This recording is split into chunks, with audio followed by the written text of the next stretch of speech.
sa banal na aklat.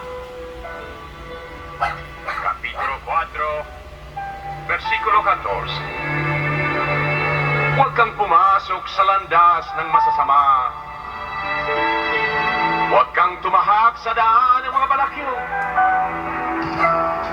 Santiago, Kapitulo 1, versikulo 21. Itakwil ninyo ang di malilinis at iba pang kabuktutan. Sulat sa mga Romano, Kapitulo 6, versikulo 23. Sapagkat ang kabayaran ng kasalanan ay kamatayan, subalit ang sa biyaya ng Diyos ay buhay na walang hanggan. Kaya sa Kristo na ating Panginoon,